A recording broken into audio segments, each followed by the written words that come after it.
صلی اللہ تعالی علیہ وسلم، میں نے عرض کیا اصل کی یہ لغوی تحقیق ہے، اور اصل کے پھر تین معنی ہیں۔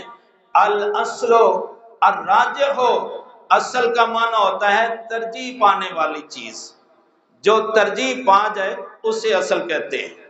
کیا آج کل رمضان شریف ہے، کئی مسجدوں کے امام صاحب حافظ نہیں ہوتے، تو مسجد کمیٹی والے کہتے ہیں جی ہم نے کوئی اور حافظ صاحب لانے جو تراویح میں ہمیں قرآن شریف سنائے، تو دو تین حافظ صاحب آ جاتے ہیں، جی میں بھی سنانے کے لیے آیا ہوں، میں بھی، تو مسجد کمیٹی والے دوست بیٹھ جاتے ہیں، ہاں جی قاری صاحب آپ عشاء کی نماز پڑھائیں، آپ ایک رکوع پڑھا دیں، آپ مغرب کی نماز، دو تین قاری صاحبان پڑھتے ہیں، پھر ان میں سے ایک کو ترجیح دے دی جاتی ہے، کیوں؟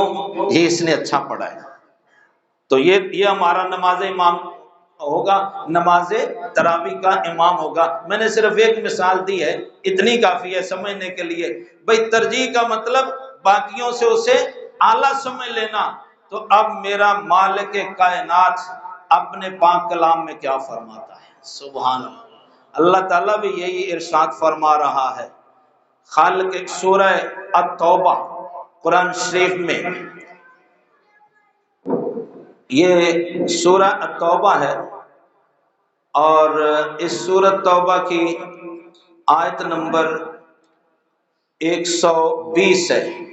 اللہ تعالیٰ یہ بڑی طویل آیت ہے، اس آیت میں ایک جملہ ہے لا يرغبوا بانفسهم عن نفسه، اللہ فرماتا ہے میرے محبوب پوری دنیا میں اعلان کر دو کوئی مرد و عورت اپنے آپ کو میرے نبی پر ترجیح نہ دے، ساری کائنات کی ترجیح میرے محبوب کے لیے ہے، ساری کائنات سے ترجیح پانے والا میرا محبوب ہے۔ لا یرغبوا بانفسهم عن نفسه، کوئی اپنے آپ کو میرے محبوب پر ترجیح دینے کی کوشش نہ کرے۔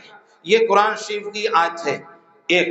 اچھا تو اب آپ سمجھیے، جب آپ نے نماز تراویح کا امام رکھنا ہے، اتنی سی مسجد میں چند صفحے ہیں آپ کی، آپ ترازو لے کے بیٹھ گئے ہیں مسجد کمیٹی کے افراد کہ جی ہم تو تین چار حافظ چیک کریں گے، جو ہمیں اچھا لگے گا اس کو ترجیح ہوگی تو اس کو امام بنایا جائے گا۔ امام خطیب رکھنا ہے عام دنوں میں تو تین چار بندے آپ بنا لیں گے، جی آپ تھوڑا بیان کر دیں، آپ جمعہ پڑھا دیں، آپ عشاء کے بعد 10 منٹ بیان کر دیں، ہم دیکھیں گے، پھر آپ کو ترجیح دیں گے۔ تین چار امام خطیب آئے، آپ نے ایک کو رکھ لیا۔ میں کہتا ہوں جب مسجد اقصی میں ساری کائنات کے خطیب جمع تھے، ان کی امامت کے لیے ایک خطیب کی ضرورت تھی، اس کو ترجیح دی گئی جو ان تمام سے افضل و اعلیٰ تھا۔ ارے جبریل امین نے تیرے اور میرے نبی کے ہاتھ کو پکڑ کے کہا یا رسول اللہ یہ جتنے 1,24,000 آئے ہیں ان سب پر آپ کو رب نے ترجیح دی ہے، مصلی امامت آپ ہی کے شان کے لائق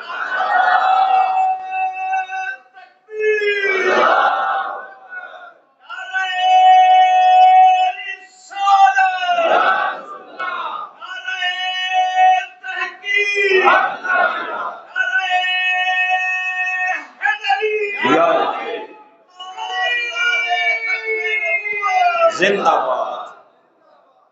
تو ترجیح الاصل الراجح، اصل کا معنی ہوتا ہے ترجیح پانے والا۔ اگر آپ لغت میں جائیں اصل کا معنی ترجیح پانے والا، تو پھر بھی ہمیں پتہ چلتا ہے یہ صرف عربی لفظوں کا ہیر پھیر نہیں، قرآن کا بھی خلاصہ یہ ہے کہ ترجیح پانے والی ذات مصطفیٰ کی ذات ہے۔ ترجیح الاصل القاعدۃ الکلیہ، تو اصل کا ایک معنی ہوتا ہے قاعدہ کلیہ، اصول۔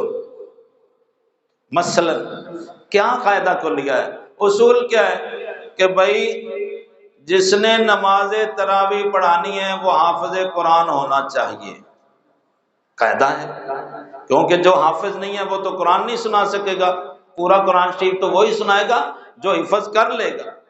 اب ظاہر ہے کہ ایسے ہی کوئی بندہ آ جائے، آپ میں سے کوئی بندہ پڑھا لکھا آ جائے، جی میں نے MA کیا ہوا ہے، میں نے جرمنی سے اسپیشلائزیشن کی ہوئی ہے، میں نے فلاں کیا ہوا ہے، میں تراویح پڑھانا چاہتا ہوں، تو آپ کہیں گے میاں کوئی عقل کا علاج کراؤ، یہاں فزکس کے پی ایچ ڈی کو کے لیے یہ مسلح نہیں ہے، یہ مسلح مصطفیٰ کے غلام کے لیے ہے۔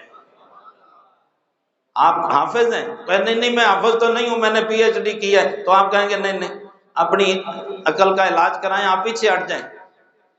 قاعدہ ہے، قانون ہے کیا کہ مصلی تراویح کا امام وہ بنے گا جو مکمل قرآن کا حافظ ہوگا۔ جی تو اب معنی کیا ہوا؟ قاعدہ کلیہ، اصول کلی۔ میرے پاک نبی کو اگر اس لحاظ سے دیکھو تو پھر میں عرض کروں گا کہ جنت جانے کے لیے قاعدہ کلیہ یہ ہے کہ صرف خدا کو ماننے سے کوئی جنت میں نہیں جائے گا جب تک مصطفیٰ کا کلمہ پڑھ کے اقرار نہ کر لے گا۔ مصطفیٰ کو جب تک اپنا امام تسلیم نہیں کرے گا